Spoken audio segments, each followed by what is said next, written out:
그러면 저게 그 디지털로 생명체를 재현할 수 있다는 의미로 해석할 수 있나요? 그런 시도를 저는 하고 있다고 보고 있어요. 모든 예쁜 꼬마 손충의 성체 몸에는 같은 개수의 신경세포가 있어요.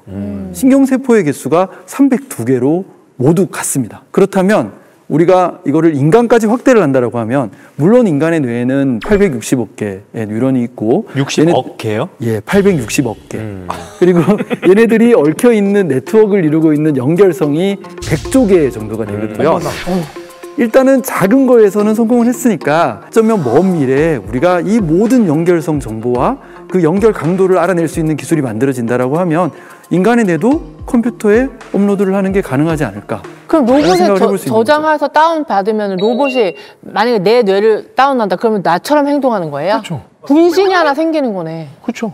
단순화를 해서 업로드를 하는 거는 생각해 볼 수도 있을 것 같아요.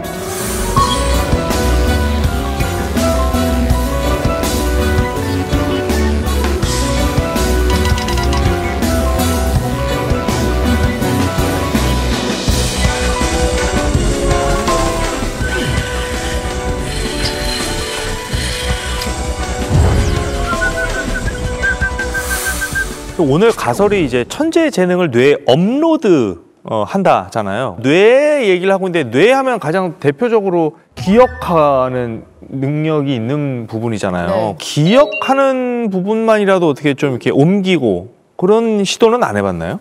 시도가 있습니다. 그러니까 실제로 그 연구 분야만 30년 이상 연구를 한 분이 계시고요. 그러니까 미국의 USC라는 대학에 있는 시오도 버거 교수라는 분이 주로 많이 연구를 하셨던 분야가 해마칩이라는 거를 연구를 하셨어요. 그래서 해마라고 하는 부위는 혹시 들어보셨죠? 네, 해마가 여러 가지 이제 중요한 역할들을 많이 하는데 그 중에 가장 중요한 기능이 단기 기억을 장기 기억으로 변환시켜주는 역할을 합니다. 해마가 망가지게 되면 조금 전에 있었던 일들을 금방금방 잊어버리게 돼요. 이렇게 이제 중요한 해마가 사실은 구조가 뇌의 여러 조직들 중에서 가장 간단한 구조를 가지고 있어요.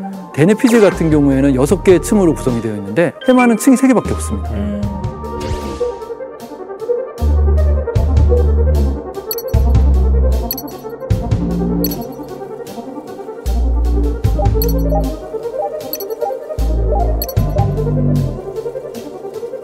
이 사람이 해마를 모방을 해서 마이크로칩을 만들었어요. 그런 다음에 해마가 망가진 쥐의 해마에다가 해마칩을 집어넣어서 우회 통로를 만들어줬더니 장기 기억을 하지 못했던 쥐가 장기 기억을 되찾는 데 성공을 했습니다. 대박이다. 네, 여기까지는 사실은 그럴 수 있겠다라고 생각을 할 수 있는데 이분이 이제 어떤 연구를 또 진행을 추가로 했냐면요. 쥐 앞에 레버를 여러 개를 놓아둔 다음에 그중에서 특정한 레버를 누를 때만 쥐가 좋아하는 음식물을 줬습니다. 그 방에 들어가지 않았던 다른 쥐의 뇌의 해마에다가 해마칩을 연결해 줬어요. 그랬더니 그 쥐가 시행착오를 거치지 않고 그 레버를 찾아서 눌러서 음식물을 먹는 데 성공을 했다라고 발표를 했습니다. 한 개체의 기억을 다른 개체로 옮길 수 있다라고 하는 가능성이 증명이 된 거죠. 와, 대박이다. 제가 아까 그 말씀을 못 드렸던 연구가 하나가 더 있는데요. 이 버거 교수가 했던 연구 중에서 해마가 망가진 쥐의 해마에다 해마칩을 연결한 것뿐만이 아니라 해마가 멀쩡한 쥐의 해마에다가 해마칩을 병렬로 연결을 해봤어요. 어떻게 그랬더니 돼요? 기억 능력이 더 향상이 됐다고 합니다. 2배가 되는구나. 2배까지는 아니지만 어쨌든 효율이 좀 더 높아졌다.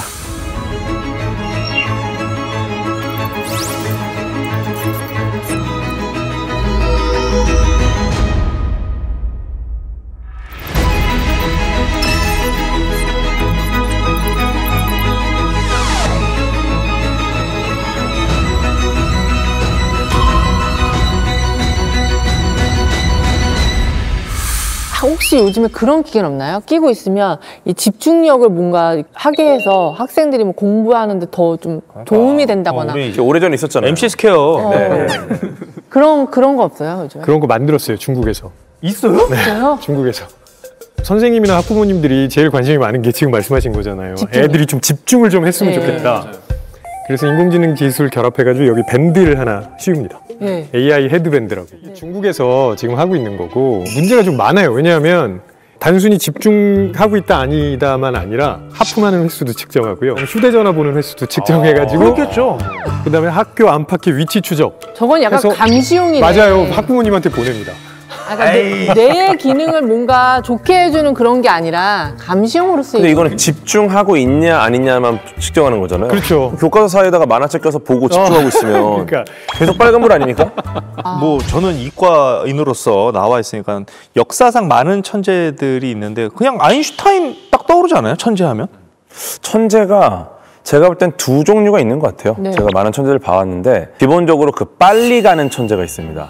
막 5살 때 미적분 풀고 그래, 진짜 천재야. 네, 이분들은 정말 천재인데 네. 근데 이분들이 미적분을 푸는 실력이 20살과 비슷하다. 재미있는 건 그분들이 결국 20살, 30살, 40살이 돼도 여전히 다른 사람들이 그 있는 그 위치에 있는 거야. 그러니까 시간적 여유가 있지만 그럼에도 이제 그게 뭔가 벽을 넘지는 못하는 천재가 많이 있고 아니면은 쭉 가다가 아무도 넘지 못하는 그 벽을 허무는 분이 계세요. 아무도 발견하지 못하고 발견하고.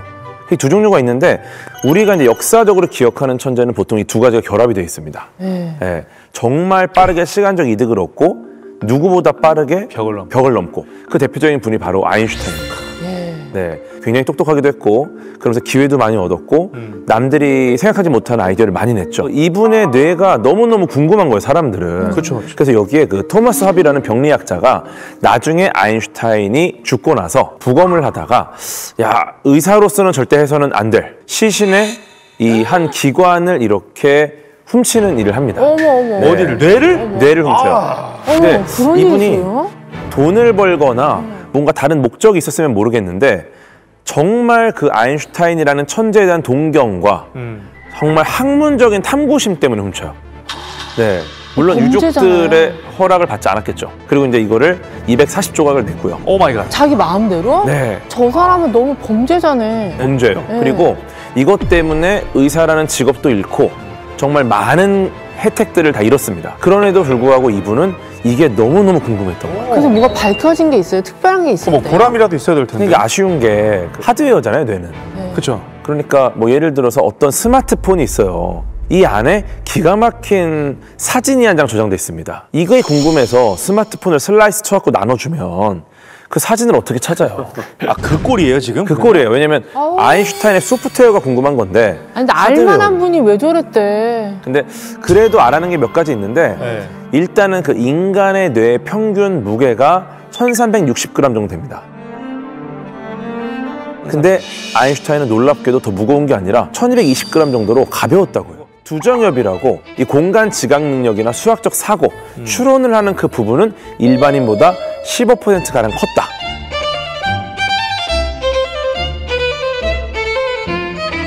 가벼운데도 예. 그 부분은. 뭔가 남들보다 굉장히 깊은 주름들이 많은 뇌였다. 예.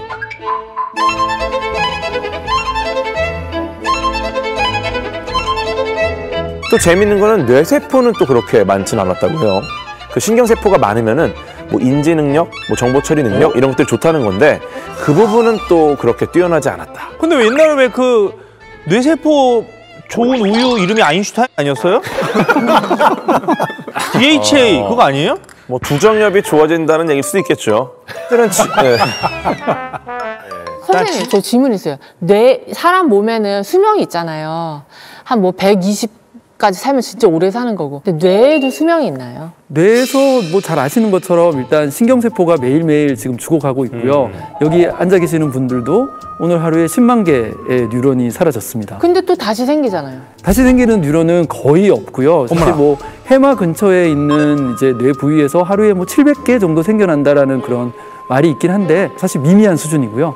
일단은 뭐 계속해서 뇌세포가 죽어가고 있고 이게 80세 정도가 되면은 한 20억 개 정도의 뉴런이 죽게 됩니다. 그런데 다시 생기는 게 아니에요? 아니에요. 난 그거 믿고 생각했는데. 작아져요. 뇌세포가 다시 생겨나지는 않지만 네. 구조가 바뀌어요. 그러니까 무언가를 계속하면 구조가 바뀐다는 대표적인 사례가 우리가 아까 얘기했던 해마거든요. 굉장히 복잡한 공간을 자꾸 탐색을 하면서 가면은 해마의 공간 기억을 담당하는 영역이 훨씬 더 복잡해집니다. 피아니스트의 뇌는 일반인의 뇌랑 달라요. 손가락을 움직이는 그 영역이 훨씬 더 복잡하고요. 리듬감을 담당하는 영역도 훨씬 더 복잡하다는 거죠. 근데 이게 그러면 조성진 씨가 그 영역 말고 다른 영역은 어떻게 될까? 다른 일을 하면 또 그 영역이 발달을 한다는 거예요. 그러니까 우리 뇌는 평생 계속 변하는 거예요. 뭐 예전에는 뇌는 청소년기를 지나면 더 이상 발달하지 않고 사그라들어간다 이런 얘기했는데 아니 전혀 아닙니다. 평생 변하는 거고 이걸 이제 가소성이라고 하는 거죠. 그러니까 평생 배우고 뭔가 네. 생각하고 네. 뇌를 써야겠네요. 그래야죠. 그래야 됩니다. 심지어 그래서 사실 그 만약에 시력을 잃은 사람이 있다면은 성인이 돼서 그럼 원래 그 시각을 담당하던 영역이 있을 거 아니에요. 네. 그럼 그 부분은 어떻게 될까요? 퇴화되나요? 그 부분을 다른 영역, 다른 기능들이 그 부분을 잠식하기 시작해요. 그러니까 눈이 보이지 않지만 눈이 보이지 않으니까 더 소리를 예민하게 듣는다든가 뭐 다른 여러 가지 촉각을 이용한다든가 그러면은 더 이상 사용하지 않는 부분을 촉각이나 뭐 다른 어떤 형태의 감각을 점점 사용하게 돼가지고 결국 다 채우게 된대요.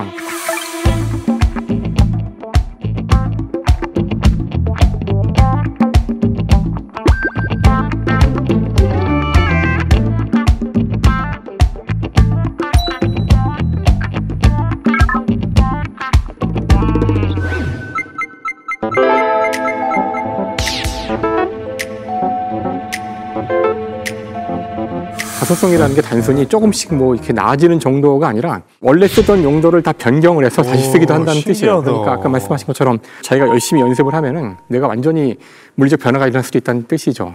근데 조금 더 놀라실 만한 일들이 되게 많아요. 뭐예요? 이거 뇌에 대해서 왜 이렇게 잘하세요? 심리학과잖아요. 심리학과. 전공이에요. 이렇게 이야기를 하고 있는 이 순간에도 우리 뇌는 계속 바뀌고 있다고 생각하셔야 돼요. 진짜 놀라운 얘기가 뭐냐면 아주 어렸을 때 이제 라스무센 뇌염 같은 질병이 있어요. 그러면 그게 이제 간질 발작, 뇌전증이라는 거, 그 발작을 일으키는데 일상생활을 영위할 수 없을 정도로 발작이 많이 일어납니다. 그래서 최종적으로 하는 수술이 뭐냐면 반구를 제거해 버리는 거예요. 그러니까 우리 뇌는 좌반구와 우반구가 있잖아요. 그 중에 하나를 발작이 막 일어나는 그 반구를 제거할 수밖에 없어요. 물론 거기까지 안 가면 좋은데 이제 외과 수술로 그렇게 해야 되는 경우도 있거든요. 한번 상상해 보세요. 반구 하나가 없으면 몸 반쪽은 못 쓸 것 같다는 생각이 들잖아요.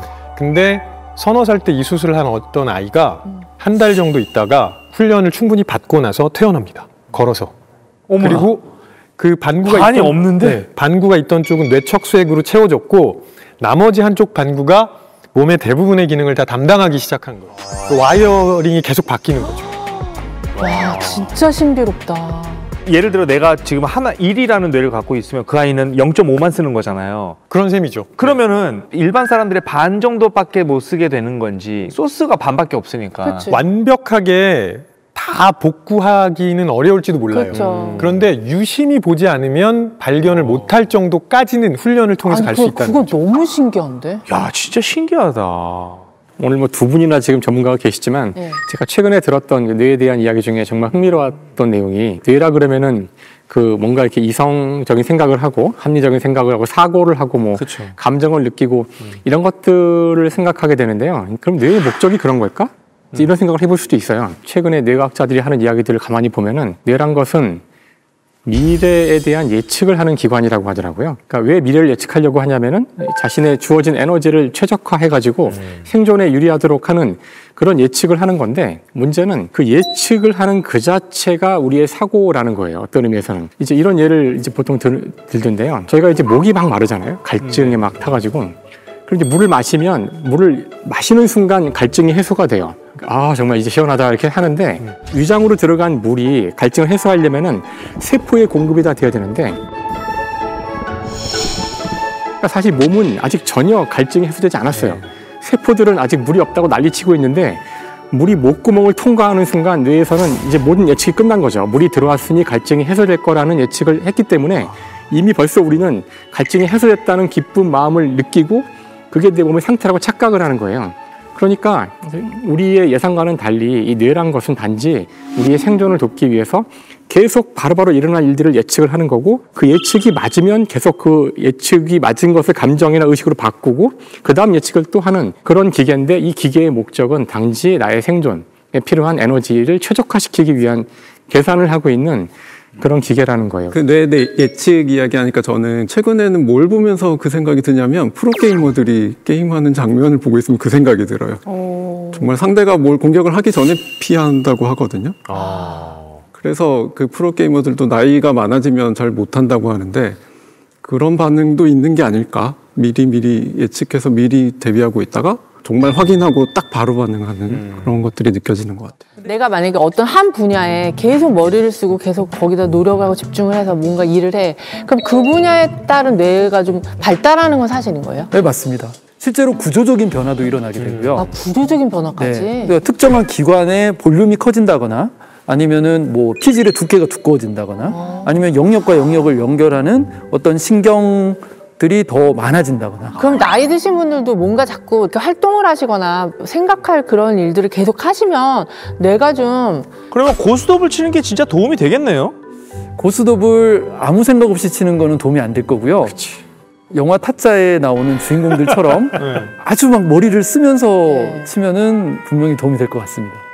나이 들수록 뭔가 자꾸 일에 집중을 한다거나 생각을 많이 하면 뇌가 퇴화되는 걸 좀 막을 수 있겠네요. 그런 것도 가능할까요? 우리가 느끼는 감각, 필링 이런 거를 인위적으로 좀 자극을 주면은 막 황홀해, 행복해, 배불러 막 이런 것도 느끼게 할 수 있는 기술이 있나요? 충분히 가능하죠. 우리가 전기 자극을 통해서 특정한 호르몬을 분비하게 하는 게 가능하고요. 가장 대표적인 게 도파민 분비가 가능합니다. 그러니까 이거는 우연한 기회에 발견이 된 거고요. 사실 도파민 수치가 낮아가지고 일어나는 대표적인 질환 중에 하나가 파킨슨병이거든요. 그러니까 파킨슨 환자들 같은 경우에 손을 많이 떤다거나 아니면은 걸음을 잘 못 걸으시는 분들이 계신데 우리가 실제로 파킨슨 환자를 치료를 하기 위해서 많이 사용을 하는 심부 내자극이라고 하는 방법이 있어요. 길다랗게 생긴 전극을 뇌에다 꽂아 넣은 다음에 깊은 곳에 그런 다음에 전기 자극을 주면 손도 안 떨고 걸음도 아주 드라마틱하게 잘 걸을 수 있게 되는 경우들이 많이 보고가 되고 있습니다. 근데 이렇게 찾아내는 과정에서 어느 특정 부위를 자극을 했더니 뇌 수술을 받고 있는 사람이 갑자기 행복한 미소를 짓는 거예요. 어머나. 그러니까 심지어는 쾌락을 느꼈다라고 이야기하는 사람이 나오기 시작을 한 거예요. Connecticut, Delaware, Florida, Georgia. 그 과정에서 사실은 전기 자극을 주고 뭔가 우리가 인위적으로 쾌락이라는 거를 유도를 할 수 있다라는 사실을 발견을 하게 된 거고요. 전자마약이라는 이야기가 나오기 시작을 하고 있어요. 그러니까 우리가 뇌를 자극을 해서 이런 인위적으로 도파민을 분비를 하고 쾌락을 느끼는 게 가능하다라고 하면 이거를 신종 마약으로 활용할 가능성도 있지 않을까라는 그런 우려가 나오고 있기도 합니다. 아, 요즘에 진짜 도파민 중독 이런 얘기 많이 나오잖아요. 저희가 알코올이나 뭐 담배, 니코틴이나 커피, 카페인 이런 거를 좋아하시는 분들이 많은데 그 이유가 이제 그게 도파민 분비를 촉진하기 때문에 그렇대요. 근데 문제는 이게 도파민이라는 게 농도를 이렇게 자꾸 높이면 더 강한 도파민이 나오기를 바라게 된다는 거예요. 사람에게 가장 중요한 게 뭘까? 이제 우리가 보통 행복이라고 하는데 행복이 과연 쾌락에서 오는 거라면 그럼 사실 다 필요 없이 도파민만 계속 맞을 수 그러니까 나오게 할 수 있다면은 행복한 삶이 되는 게 아닐까? 이런 생각을 할 수 있지 않을까요? 1950년대에 그 제임스 올즈라고 하는 이제 신경과학자가 했던 실험이 상당히 유명한 지금 실험으로 기록이 되어 있는데요. 쥐의 뇌에다가 아까 말씀드렸던 것처럼 전기 자극을 줄 수 있는 전극을 삽입을 한 다음에 쥐 앞에 레버를 하나 놓고 레버를 누를 때마다 전기 자극이 가해져서 도파민이 인위적으로 생성되게 그렇게 만들어 놨어요. 그랬더니 쥐가 어떻게 했을까요? Here you notice the animal wandering toward the pedal. Then one time he touches the pedal, it does turn on the stimulation. You can see the lights go on. Keep doing it for long periods of time. They will do it to exhaustion. Now, I will electrify the grid. The animal must cross an area that gives a very painful... 쥐가 계속해서 누르고요. 그러다가 식음을 전폐하고 눌러요? 어떤 쥐는 수십만 번을 누르다가 쓰러져서 죽었다라고 합니다. 사실 사람의 뇌에다가 그런 거를 삽입을 하고 인위적으로 쾌락을 유도를 한다라고 하면 우리 인간이 쥐하고 다를 바가 없는 것이죠. 이렇게 인위적인 행복감에 만약에 그게 진짜 뭐 상용화가 돼서 거기에 젖어 살면 진짜 행복이 뭔지는 알고 살까? 전 더군다나 그러니까 도파민이 행복과 직결되어 있는 거라면 행복을 추구하는 삶이 좋은 삶인지 잘 모르겠다는 생각이 들 때가 있어요. 그냥 행복이란 게 도파민이 나올 때 잠깐 느끼는 거고 또 사라지면 안 느끼고 계속 도파민이 나온다는 건 결국 죽는다는 얘기거든요. 하이퍼 상태가 돼가지고. 그러니까 행복이란 건 지속 가능한 감정이 아닌데 그거를 계속 찾으러 다닌다는 게 좀 신기루를 쫓는 게 아닌가?